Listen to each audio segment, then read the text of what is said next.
Hola, hola, hola, hola, hola, bandola. ¿Cómo están? Bienvenidos a este podcast. Un podcast más, el podcast número 107. Increíble.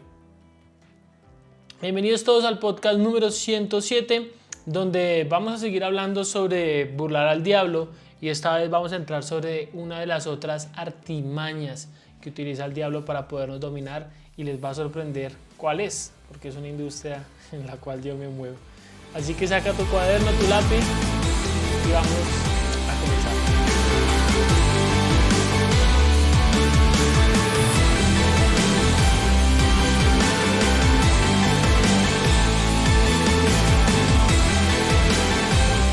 Bueno amigos, vamos a comenzar aquí con este podcast y bueno, estamos hablando sobre cómo influye el diablo a las personas, ¿no? Y una de esas formas de influirla, de las últimas que hablamos, era el fracaso, el fracaso. Y estábamos hablando del fracaso y la frase con la que terminábamos es la capacidad para superar el fracaso sin desanimarme. Una de las principales cualidades, perdón, es la capacidad para superar el fracaso sin desanimarse, una de las principales cualidades de Henry Ford. Y dijo, sí, y esta es la misma cualidad, es la misma cualidad que todo hombre que alcanza el éxito, es la misma cualidad en todo el hombre que alcanza el éxito en cualquier empresa. La capacidad de superar el fracaso sin desanimarse. Pero entonces, hablando todavía, Hill con el diablo empiezan a tener esta conversación y sigue profundizando y Hill quiere de alguna u otra manera sacarle más información al diablo. Vale la pena aclarar que si tú eres nuevo en este podcast, el primer podcast que escuchas, ya entraste re perdido, te recomiendo que te vayas unos 4 o 5 podcasts atrás para que puedas entender todo el contexto de la historia que estamos narrando. ¿Listo? Que si no ya estamos ahí como perdidos. Entonces, bueno, dice que otros mecanismos de control tiene. Quisiera saber qué otros mecanismos de control tiene, le pregunta el diablo. Y entonces él le dice, pues tengo otro, tengo otro mecanismo y le dice, pero ese de pronto no te va a gustar. Y dice, ¿cuál es? Y dice, pues se llama la propaganda. Dice que es su mecanismo más fuerte. La propaganda, conózcase como publicidad, también podría conocerse. De pronto en esa época donde Napoleón Hill escribe esto, se llamaba propaganda. Pero pues es básicamente la publicidad. Entonces le dice, ¿cómo así? ¿Qué es eso y cómo funciona? Deseo saber cómo es. Entonces él le dice, pues la propaganda es cualquier instrumento, plan o método mediante el cual las personas pueden ser influidas sin saberlo o bien son la fuente de la influencia. La propaganda se utiliza en los negocios con el propósito de desalentar la competencia. Los patrones la emplean para adquirir ventajas sobre sus empleados, quienes se desquitan utilizándola para ganar ventajas sobre sus patrones. De hecho, se utiliza de manera tan global y al través de una técnica tan refinada y estética que se ve inofensiva, aunque se detecte. Hay publicidad que yo creería, no sé si es por mi postura que trato de defenderla, pero hay publicidad que es buena, hay publicidad que es ética y publicidad que realmente ofrece cosas importantes y pues qué haríamos sin la publicidad si a través de ella nos informara, no sé, un método científico, una nueva medicina, comida, cuando se necesite hacer publicidad de mis cursos. ¿Qué haríamos sin ellas? ¿Sí o no? Más difícil.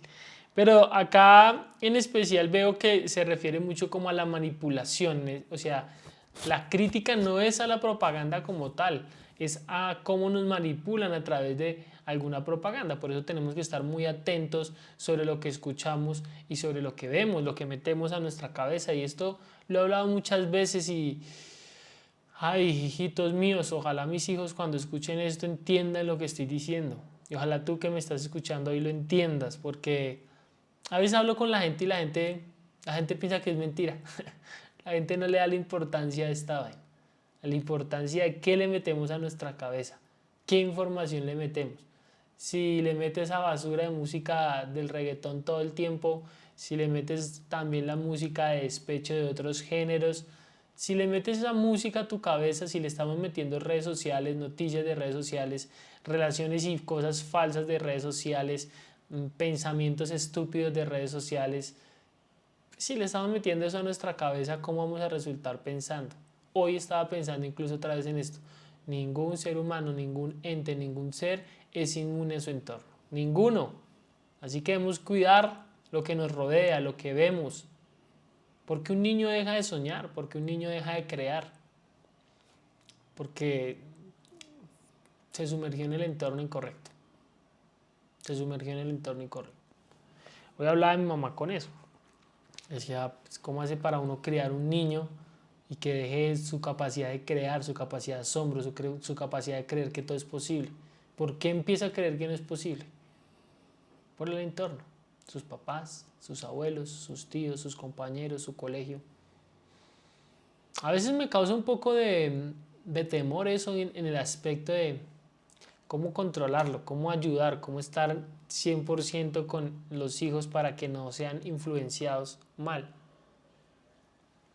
No se puede, esa es la tarea titánica, ¿no? Tener una educación que le fomente las bases correctas. Entonces, él dice que la propaganda, le dice el diablo, que es la forma como los gobierna, y ahí hace como un poco una crítica política, entendiendo el contexto de 1938, hace una crítica política a Hitler, al gobierno, como estaba hitlerizando, creo que fue la palabra que utilizaron, estaban hitlerizando a las personas, y bueno, la política que es propaganda normalmente se conoce comerciales como la publicidad, lo que venden productos comerciales, y propaganda se conoce como todo lo que es político. Es como la definición ahí cuando alguien habla de propaganda, es algo que es político, y algo que es comerciales es cuando es algo que es de venta. Entonces acá hace una crítica a la propaganda. Me imagino que sí hace bien esa distinción, pero bueno, debemos tener en cuenta con esto. Entonces, él dice que así los gobierna y que él los gobierna a través de algo que llama, ¿qué es el miedo al diablo? Sino la propaganda. La propaganda es el miedo al diablo. No has observado con atención mi técnica. Habrías visto que soy el mejor propagandista del mundo. Nunca alcanzo un objetivo por medios directos y abiertos cuando puedo alcanzarlos a través del subterfugio y la sutileza. ¿Qué crees que estoy utilizando al plantear ideas negativas en la mente de hombres y obtener el control sobre ellos a través de lo que ellos creen que son sus propias ideas? ¿Cómo le llamarías a eso sino la más ingeniosa de las propagandas? El miedo es una propaganda que nos vende, juepucha. Ponte a pensar, y yo asisto a una iglesia y creo en Dios, pero imagínate esa propaganda que le hacen al diablo tan berraca, ¿no? El enemigo, el diablo, el Chucky, detrás. Y en otros lados pues ni siquiera lo mencionan y mencionan otro tipo de cosas. La riqueza, el miedo a la riqueza. El dinero es malo, la abundancia es mala, la gente es mala, el mundo se va a acabar, el mundo está mal. Qué miedo el que nos están metiendo en todo momento. ¿Cómo puedes vivir libre si tienes el miedo encima de la nuca respirándote a cada rato? Miedo, miedo, miedo, miedo, por todo miedo. Vivimos en miedo porque nos hacen propaganda del miedo. Nos hacen propaganda del diablo. En la iglesia muchas veces todo es culpa del diablo y no asumimos la responsabilidad de los seres humanos. No es culpa de nosotros. Tenemos autonomía, pero todo es culpa del diablo para justificarnos, ¿no? Y le hacemos propaganda. Y al final estamos haciendo propaganda a un objeto, a un ser que nos transmite miedo. A los niños. Esto me deja mucho que pensar, honestamente. Esto me deja mucho que pensar y espero que tú también estés reflexionando. Disculpa si no estoy haciendo un podcast tan fluido como los otros, pero estoy reflexionando mientras lo estoy haciendo. ¿Listo? Le habla de algunas cosas con las que no puedo leerte todo el libro. Yo te recomiendo que vayas y te compres el libro Burlar al Diablo de Napoleón Hill. O sea, el podcast no me da para leértelo todo y todas las partes y hay mucha información interesante. Trato de anotarte o resaltarte las más importantes. Entonces le dice ¿qué hace usted para sobornar a alguien? Bueno, porque él le dice que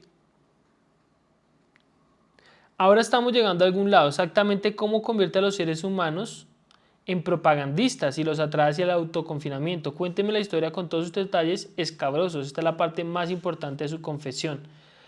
Entonces, bueno, lo que dice es que igual él más adelante también lo va diciendo, y es que él tiene gente que trabaja para él que ni siquiera saben que trabajan para él. Por lo mismo que está diciendo que la gente piensa que son sus propias ideas. Hay muchas cosas de la gente que piensa que son sus propias ideas, como los que defienden la música que no es nutritiva para uno mismo. La música que no nos aporta, hay gente que la defiende. Pero me da risa porque no entiendo desde qué postura la defiende. ¿Cómo defiendes algo que te metes a la cabeza y no es bueno para ti? Que no es bueno, o sea, que en la lógica, en la razón, entiendes el contexto, entiendes la letra, entiendes el ritmo, entiendes el libro, entiendes la novela, entiendes la noticia y la defienden. Yo le he dicho a mucha gente, no, pues no mire noticias porque esa vaina solo son noticias malas que contaminan tu cabeza, por lo menos en Latinoamérica, porque hace poco hablé con unos amigos que vieron en Nueva Zelanda y decían, pues allá no hay noticias malas, está bueno, pero en Latinoamérica sí. Entonces, ¿cómo defiendes lo indefendible? ¿Cómo defiendes que estar metiéndote información negativa a tu cabeza te hace empezar a pensar negativo, a ver la vida con el filtro del asesinato, del robo, del peligro, del miedo, el temor? La defensa es que hay que estar informado. ¿Para qué? No deberías estar informado del poder de tu mente, no deberías estar informado del poder que tienes, no deberías estar informado de cómo construir libertad financiera, no deberías estar informado de cómo sanar tu mente, no deberías estar informado de cómo alimentarte saludablemente, construir recetas que fortalezcan tu cuerpo, no deberías estar informado de cómo crear una fuente de ingresos en internet, no deberías estar informado mejor de eso, no deberías estar mejor estudiando y aprendiendo nuevas técnicas que viendo noticias o escuchando la radio con noticias, información estúpida que no aporta a tu vida. ¿Cuál es la excusa? ¿Cómo defiendo lo indefendible? Estoy tratando de bajar el consumo en internet, estoy tratando yo de bajar el consumo de WhatsApp, de Instagram, perdón, y de Facebook. Estoy tratando de bajarlo y lo estoy bajando. Como que me estoy diciendo una frase, empiezo a mirar el celular y digo, miro un poquito y digo, ya, mucha estupidez por hoy. Y lo dejo a un lado y bueno, luego vuelvo y lo reviso, pero mucha estupidez por hoy. Y ya estaba revisando, ahí en Instagram puedes revisar y estoy navegando menos de 1 hora al día. Pero hace 15 días estaban 2 horas y media al día. ¡Qué estupidez! ¡Jue madre! Espero que entiendas, o sea, yo quisiera poder transmitirte esto con la vehemencia que quería transmitirte esto. Ojalá lograra yo tener la habilidad de dejarte claro estos pensamientos y que eso llevara a que cambiaras tus hábitos. Ojalá. Entonces, no defendamos lo indefendible. Hay música que te ayuda, porque lo he comprobado, a subirte el estado de ánimo, la energía. Pero si subirte la energía está condicionado por meterte una información, no sé, meterte información contraproducente para ti, para tus emociones, pues no hay ningún juego ahí, no hay ningún buen negocio. Me subes la emoción, pero me estás condicionando el pensamiento con esa letra basura. Entonces no hay juego ahí. Pues mejor escúchate una música que sea solo ritmo, que de pronto no tenga ninguna letra o ninguna letra que entiendas y que te deje un mensaje, sino una música que te suba la energía. Porque dices que a mí me gusta la música porque me sube la energía. Bueno, selecciona la música correcta. Yo casi no escucho rap y a veces escucho rap y estoy escuchando canción que me motiva y veo la letra, es bacana, y después veo que la letra está como muy triste, muy tristonga y muy no sé qué, y pum, dejo de escuchar de una porque cuido muy bien la mente. Se me fue el podcast y no he hablado de todo lo que tengo que hablar. Bueno, entonces le dice, ¿qué hace usted para sobornar a alguien? Es decir, para darle a alguien algo para que se una a sus filas. ¿Qué comunica a través de su propaganda? Y él le dice, miren, lo mejor que yo utilizo como soborno, es decir, les vendo esto para que ellos puedan dejar de pensar y convertirse en indecisos, es esto. Ahí les dice, uso muchas cosas agradables que el individuo ambiciona. Hago el mismo tipo de sobornos que los individuos cuando se sobornan entre sí. Es decir, uso como soborno las cosas que la gente más desea. Mis mejores sobornos son el amor, el anhelo por dar expresión al sexo, la codicia por dinero, la obsesión por apostar, la vanidad de los hombres, la egolatría en los hombres, el deseo por ser maestros de otros, el deseo por las bebidas intoxicantes y las drogas, el deseo por expresarse a través de palabras y actos, el deseo por imitar a otros, el deseo por perpetuar la vida después de la muerte, el deseo por ser un héroe o una heroína, el deseo por el alimento físico, Es decir, hay muchos de estos deseos, o algunos que son deseos genuinos. Son deseos genuinos que son deseos que la gente necesita, ¿no? La gente necesita el deseo del amor, probablemente, ¿cierto? Pero cómo él utiliza estas cosas para volvernos indecisos, ¿cierto? Quiere decir que estos sobornos son la llave con la cual puede silenciosamente abrir la puerta hacia cualquier mente que usted elija. Y dice, sí, exactamente a través de esto. Me dedico de inmediato a ocupar la mayor parte que me sea posible de esa persona. Si su debilidad más grande es el amor al dinero, comienzo a oscilar monedas ante él hablando figurativamente, intensifico su deseo y lo introduzco a que vaya tras el dinero. Entonces cuando está a punto de alcanzarlo, se lo arrebato. Ese es uno de mis viejos trucos. Después de haberlo repetido algunas veces, el tipo se da por vencido y renuncia. Entonces me apropio de un poco más del espacio en su mente y lo lleno con el miedo a la pobreza. Ese es uno de mis mejores materiales de relleno para la mente. Si te das cuenta cómo es la dinámica, básicamente la dinámica es, yo le vendo el deseo por el dinero. El deseo, la ambición es la palabra. Lo enceguezco. Y hago que él corra y corra enceguecido por el dinero, el amor al dinero. Y cuando está a punto de llegar, se lo quito. Hago esto 3 veces, es decir, que cuando estoy a punto de llegar y me lo quita, fracaso. Lo hago 3 veces y esa persona queda derrotada de por vida. Lleno con miedo, lleno y domino su mente, ahora con miedo a la pobreza. Porque fracasaste, te doblega tu creencia, tu espíritu. Y el fracaso se instala en tu mente de una forma tan fuerte que te domina. Así que el problema no es querer obtener dinero, el problema ahí sería tener mucha ambición por el dinero y ir a favor del dinero, o sea, como hacer el dinero lo más importante de tu vida, el amor al dinero, idolatrar al dinero. Jeff, o sea que no tengo que ir a conseguir dinero, no, debes ir, pero tienes que ser inteligente y nunca dejar de pensar, siempre analizar el paso, siempre analizar cómo hacerlo, siempre analizar y entender que el dinero es una herramienta. Creería yo, esa es mi percepción, esa es mi lectura. Dime tú qué piensas respecto a esto. ¿Qué piensas respecto a esto? Le dice, ¿qué sucede si la víctima lo engaña y hace mucho dinero? Le dice Napoleón al diablo. No llena entonces su mente. ¿Cómo puede llenarlo si esa persona está intentando ir y resulta que la persona pues logró mucho dinero? ¿Cómo lo domina? Pues bueno, esto lo voy a dejar para el siguiente podcast porque no quiero hacerlo mucho más largo. Espero que estés aprendiendo, espero que te esté gustando. Disculpa dejarte así como un poco antojado, o antojada, en especial quiero dejarte reflexivo. Dominamos nuestra mente, dominamos nuestra cabeza, pulimos lo que escuchamos, pulimos de lo que nos rodeamos, pulimos la información que recibimos. Es hora, mis queridos y queridas oyentes o videntes, que tomemos el control. Es hora de que tomes el control. Un saludo, nos vemos en el siguiente podcast. Recuerda darle suscribirte, darle like y dejarme un comentario. Dime qué piensas respecto a esto último del control de las personas a través del dinero. ¿Es bueno el dinero? ¿Es malo? Déjamelo en los comentarios.